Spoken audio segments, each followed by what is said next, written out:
last Saturday, I taught an online half day. I have a group that I do apart from ICD, and I had a half day. Um, and what word popped into my head as I was sitting, because it's a time for extended practice, was the word refuge. And I wanted to talk about refuge today because if you're familiar with Buddhist teachings, there's something called taking refuge, often called the triple gem, where we take refuge in the Buddha, the Dharma, and the Sangha. So I really want to get into that because I think right now is a really good time to talk about refuge. And this is a spiritual refuge, the Buddha, the Dharma, and the Sangha. And it's so grounding when we have that capacity to um, find something that supports us. And I found a quote or a definition from Webster's that says refuge is a shelter or protection from danger or distress. And the last several years, when I've been thinking about refuge, I think of it as an overcoat I put on in a cold day that's just so comfy and warm, and it's okay to go out into the blizzard or a really cold room that I'm comfortable in. And so that's what I think of with refuge, or when I think of these refuges. And so um, and it's a practice that goes back thousands of Buddhism. The Buddha lived a little over 2,500 years ago, and these refuges have been passed down through these centuries.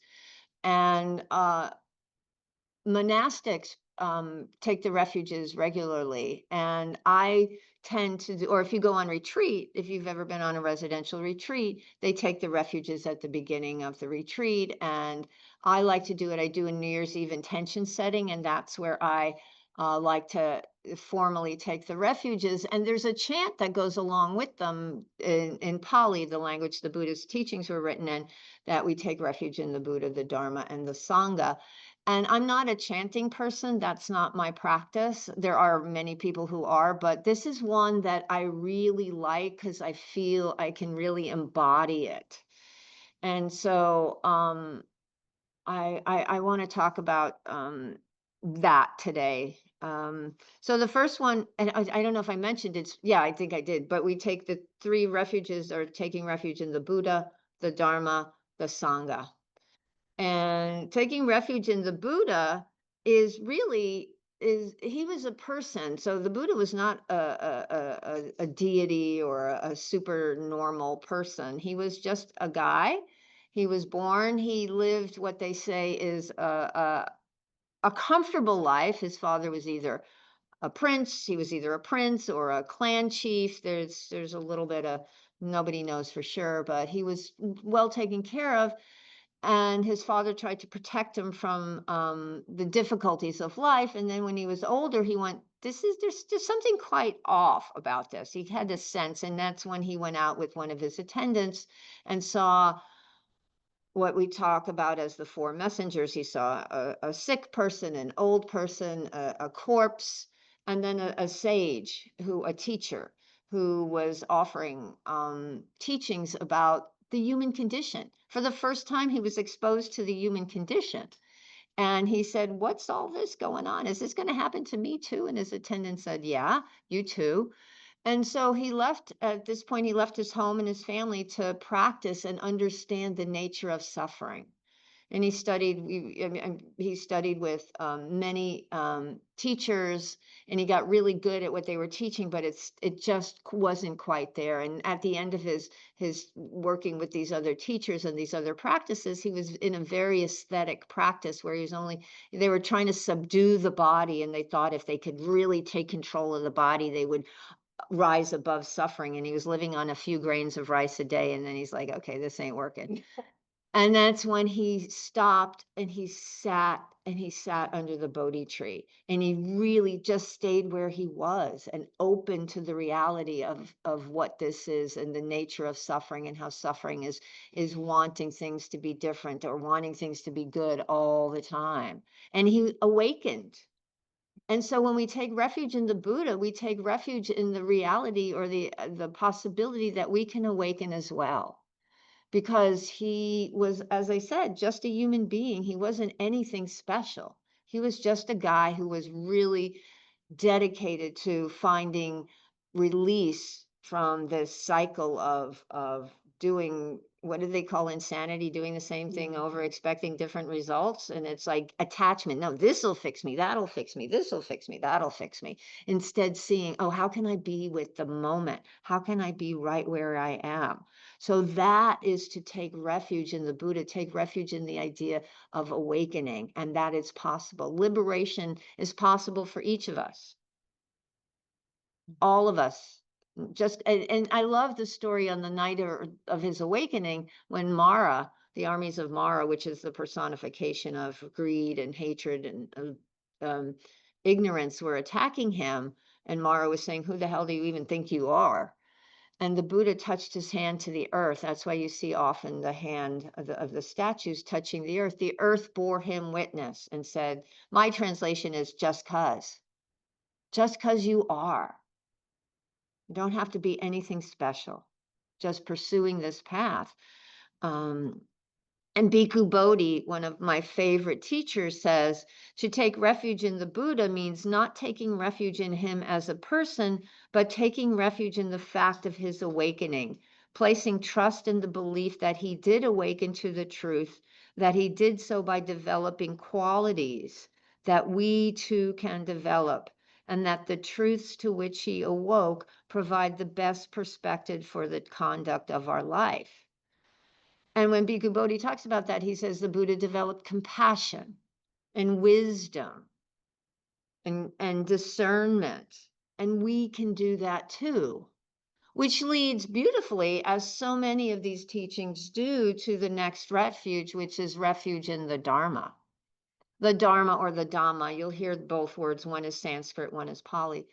Take refuge in the Dharma. And the Dharma is thought of in two different ways. The first way the Dharma is thought of is as the teachings, the actual teachings of the Buddha, like the Eightfold Path, which is his path to realization, or the Four Noble Truths, the explanation of we are all of the nature to grow old and sick and die, and everything we have will be taken from us. Those are the five remembrances, but we all experience the human condition. All of us.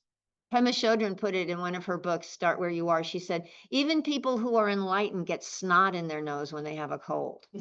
So we don't rise to this level and walk on water. The Buddha had a bad back. One of his relatives kept trying to kill him.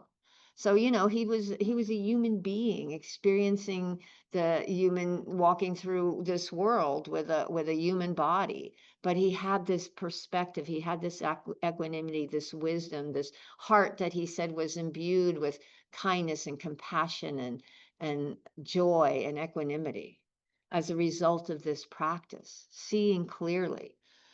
And so we can also develop those qualities. We can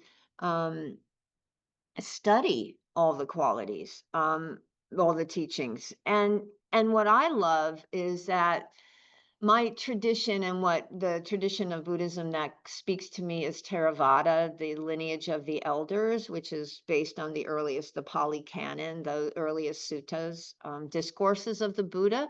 But there are many more. When Buddhism traveled around to Tibet and China and Japan and Thailand and Sri Lanka, it developed different flavors, and people wrote other suttas to broaden their understanding of the Buddha's teachings. And some of those speak to me too. So there's a lot of teachings. Like Tibetan there's a lot of visual and memorization and visualization and chanting, and in Zen it's very a little bit, I don't want to say austere, but it's a little more formal. And so there's different flavors. Like I love the idea of the bodhisattva, which is not a Theravada tradition, but that's the idea of the person who works for the benefit of the liberation of all beings. I really find that a powerful image. And then also, the Yogacara idea of Thich Nhat Hanh taught this, and Larry Ward, who many of you know or have heard of, he was a teacher. He passed away last week. I've sat with him for years on Zoom and feel really grateful to have sat with him. But he talked about this a lot, where we have this, all of our experiences impact us, and kind of our seeds that kind of are planted, and that when conditions are right, they blossom.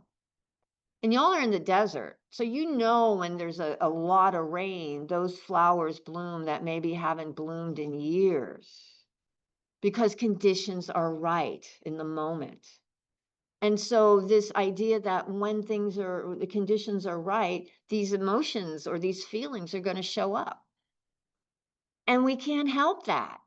But what we can help is how we work with them, how we hold them, how we deal them. So, especially so many of us have been told you're not supposed to feel particular emotions. You're not supposed to feel this, like anger, or you were only allowed to grieve for a day and then you're over it. Those types of things we were taught, either family or society. And instead no, we welcome everything. What's showing up? And then I love the teachings around Milarepa, who is a Tibetan sage who lived like maybe 1,200 years ago. So we have all these teachings that we can draw on, that support us, that we can take refuge in, that allow us to be present, that allow us to walk the path towards awakening. And it's the natural place to go after we take refuge in the Buddha. And there's a monk in Thailand last century, in the 20th century, Buddhadasa, who talked about liberation in this moment. Awakening is not just something that happens down the road, but we can each have those insights that arise right here and right now. And I'm sure you've all had them, those, what I would call an aha moment, where something shifts and you see something differently. Like all of a sudden you see how you're causing your own suffering in this particular way. And maybe you don't see it that way anymore. There's a shift in your perspective, a shift in how you react to things. And you don't react, maybe you respond now. All right, I'm going to tell a really stupid example. But I've mentioned before that I like baseball. And I'm from New York, so I'm a New York Yankees fan, and I'm supposed to hate the Boston Red Sox. And I did for a lot of years. Really, that was how I walked around. And yesterday the Red Sox beat the Yankees 12-1, and it was like the worst game ever. The Yankees were just miserable. And I have a friend who's a Red Sox fan, and I said, "You know what? I'm really happy for you." And I was. And I'm like, that's mudita. That's bananas. You could have talked to me 30 years ago and I would have said, never, ever, ever. In fact, I remember when they won the World Series back 20 something years ago, I said something to my friend and she says, they just don't deserve to win the World Series. It's that really stupid kind of thing. But that's a simple thing to say, oh, if I hate them, I'm part of the problem. I don't want to carry that hate in me. I mean, for something as silly as that, we can justify and rationalize anything. But that shift for me is a silly example, but I see it in other places in my life. This shifting because I've taken refuge in these teachings and I've been willing to see things differently. Oh, I can have mudita, appreciative joy for the joy of a friend, for her wholesome joy, her happiness.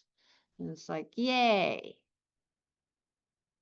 And oh my gosh, what freedom when we're not carrying that stuff around with us. There's so much freedom. This is the awakening. This is the freedom the Buddha is talking about, that Buddha Dasa pointed to. Freedom can be right here. I'm not done. I'm not awakened yet because I'm not dead. And my tattoo, as I keep saying, I'm not dead, so I'm not done.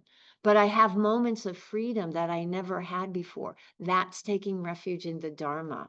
And the other piece of taking refuge in the Dharma is taking refuge in the way it is. The Dharma is also right now, it's like this, to be willing to be present for the moment, even if it sucks.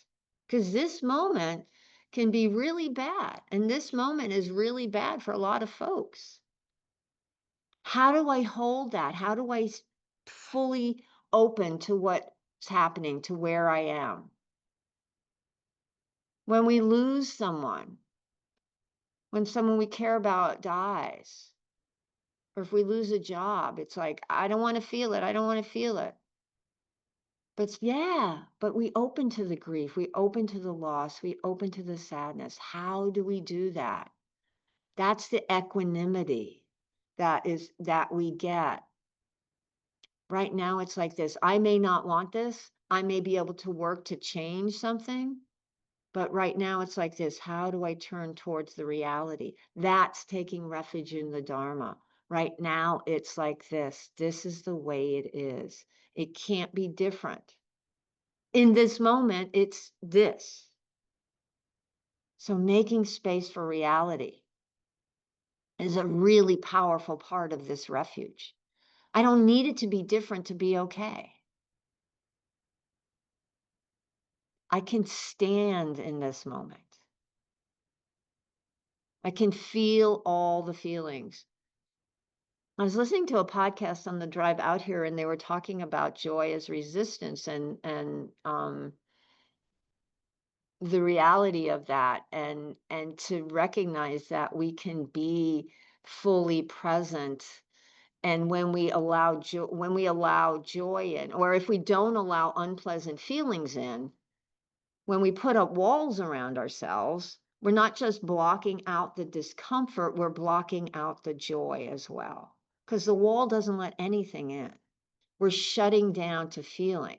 So if we start taking refuge in the Dharma, bit by bit by bit, we allow everything in, the pleasant and the unpleasant. That's why that is part of the practice. What's your experience in practice? Is this pleasant? Is this unpleasant? And can I be with both?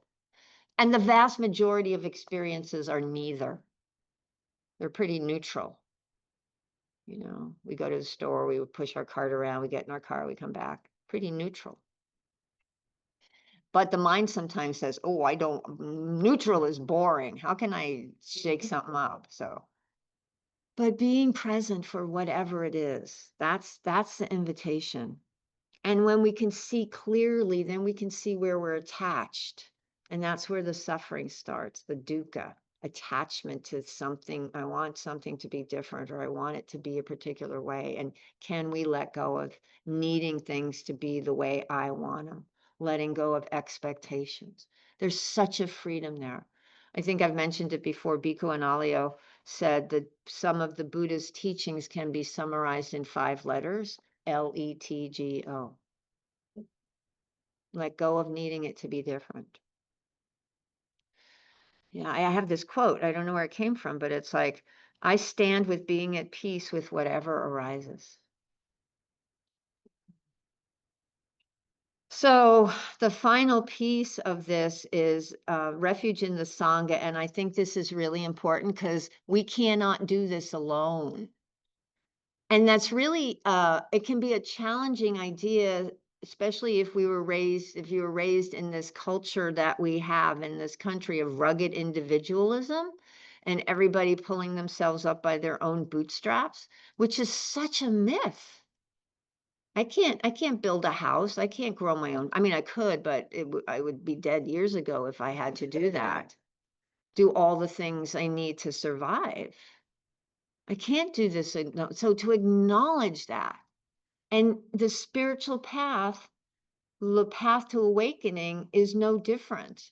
The Buddha founded the sangha, which was originally a community of monastics, of monks and nuns, but then it opened it was with the community of monastics, which had these principles, these teachings, the Eightfold Path, and the monastics have a lot more precepts to follow than just like 5 precepts that we might have. But they were created to support each other on this path, this ethical behavior. And then um, this is a book Bhikkhu Bodhi put together. It's the culling of the Buddhist teachings on social harmony and social and communal harmony from the suttas. And this original character of the sangha as the path to spiritual liberation gave rise to a broad ethic that applied not only to individual conduct but to relations between people living under diverse conditions, whether in monasteries or at home, whether pursuing their livelihoods in the marketplace or workshop or in the service. The ethical requirement was the avoidance of harm. How do we avoid harm in our lives? And being in community allows us to see how we cause harm and how we stop causing harm. And we have people we trust, people we feel comfortable with to move in this direction. And there's the famous sutta where Ananda, the Buddha's chief attendant, said that the half of the spiritual life was friendship. And the Buddha said, no, no, no, Ananda. He said, admirable friendship, companionship, and camaraderie is actually the whole of the holy life. When the monk has admirable people as friends, or when anyone has admirable people as friends, these friends will expect them to develop and pursue the Noble Eightfold Path. So our community, our sangha, not necessarily our bowling league, but our sangha, are the folks that support us in our spiritual path. They may not necessarily be practitioners. They may be other beliefs, but they have our best interests at heart and they want what's best for us.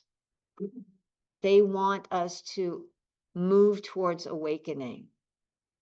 And oftentimes it's found in rooms like this, whether in person or on Zoom, the spiritual community. And it's really important. It's known as a Kalyanamita, spiritual friendship. And we move together towards liberation. And I believe 100% that we have to have this kind of foundation in order to do it. Because I said, I can't do it alone. I don't have perspective. I can't think my way out of however I'm thinking. If I'm biased in a particular way, I don't see the water I swim in, but other people do. People I have faith in, people I can tell what's going on, and they say, have you thought of this? I'm like, no, I haven't. Thank you. Have you looked at this? Or maybe you can apply this teaching. And we have to be realistic about sangha as well, because a lot of harm has been caused in religious and spiritual communities under the guise of whatever it's under the guise of, because we have human beings involved. Human beings are everywhere, and not everyone. A lot of people are conditioned. There's the familial conditioning, there's the societal conditioning. Just because people are in a spiritual community doesn't mean they're exempt from racism or patriarchy or misogyny or homophobia or anything, xenophobia. And a lot of harm can be caused. And so we have to recognize that, and we have to make it safe for folks. Whatever that looks like, we have to really work on our own biases, our own conditioning. And this is Larry Yang, many of you know Larry because he was one of the founders of this group. He wrote a book called Awakening Together, of how to create a sangha that's supportive. And this book on the suttas, the teachings of the Buddha, are how the Buddha taught to create this community. But also, our traditions, like the Theravadan, can be very patriarchal. Like a lot of places, they will not allow women to become fully ordained. It's still happening, and that's not what the Buddha said. That's what has come down because it's been influenced by the cultures where these things flourish. And I have another cute little story. Jetsuma Tenzin Palmo is a British woman who went to become a Tibetan nun. She's a wonderful teacher. She's a wonderful teacher. She's a woman who lived in a cave for 11 years in the Himalayas, I think. And she said, when I came to India and she was young, I was ordained and lived next to a monastery with 100 monks, and I was the only nun. She said, I think that's why I eventually went to live by myself in a cave. She, she says, the monks were very kind. They told me they prayed that in my next lifetime, I would have the good fortune to be reborn as a monk so that I could actually join the monastery. In the meantime, they didn't hold it against me that I had this inferior rebirth in female form. It wasn't my fault. They had compassion. I once asked one of our Rinpoches if there was any advantage in having a female form. He said he would go away and think about it. The next day he said to me, I have been thinking about it. No, there are no advantages to having a female form. So I thought, well, at least one advantage is we don't have a male ego. What was that all happened? Not long ago. I mean, she's in her 80s, so maybe 50 years ago.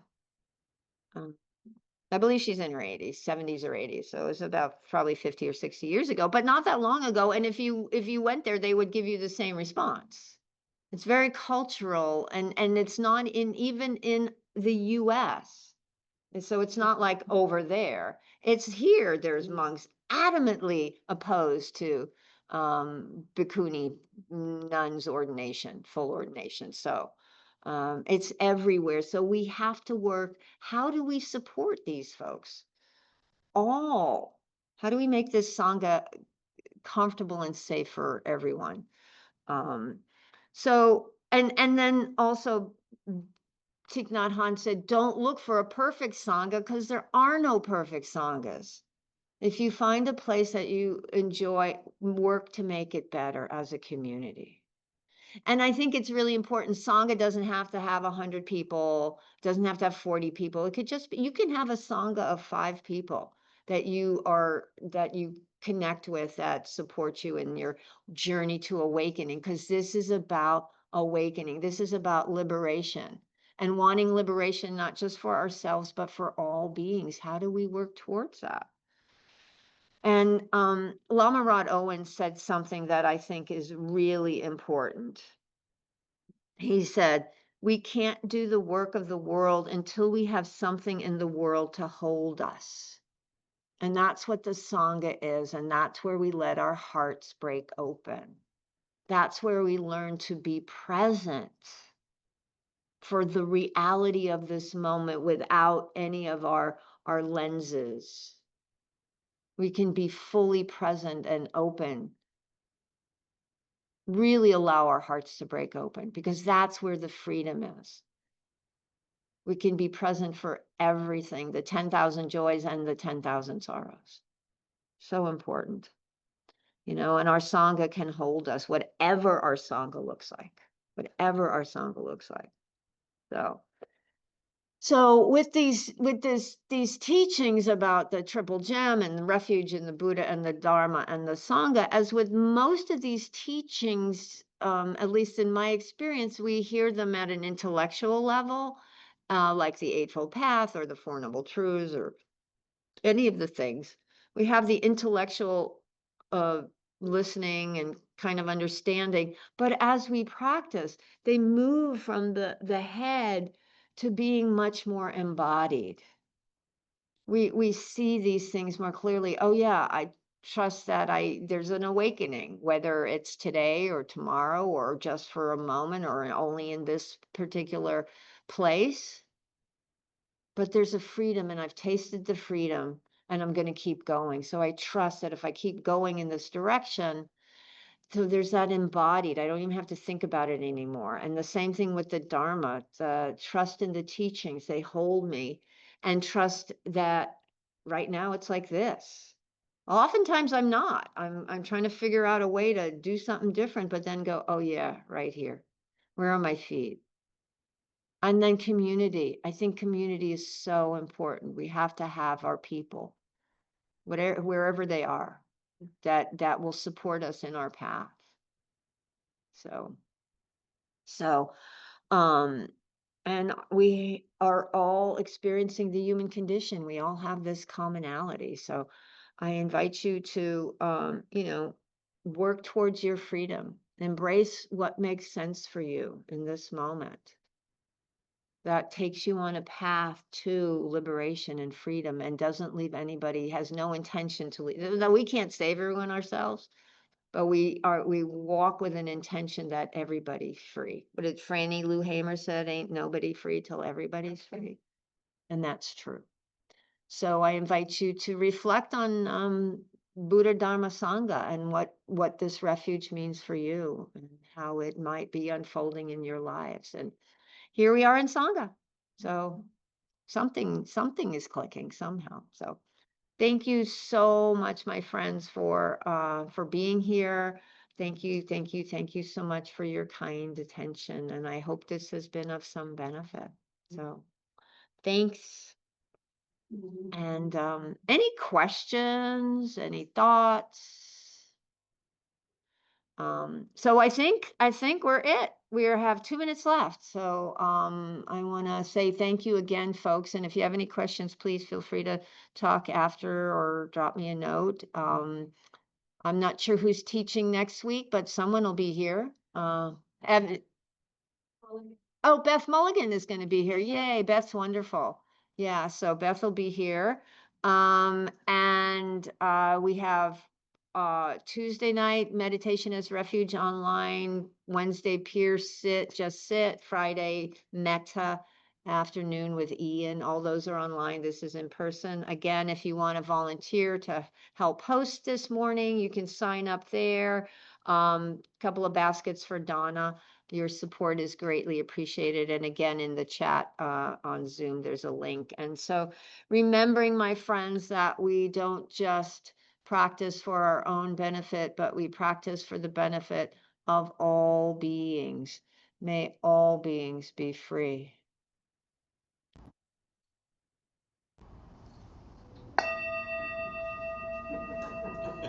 Thanks, everyone.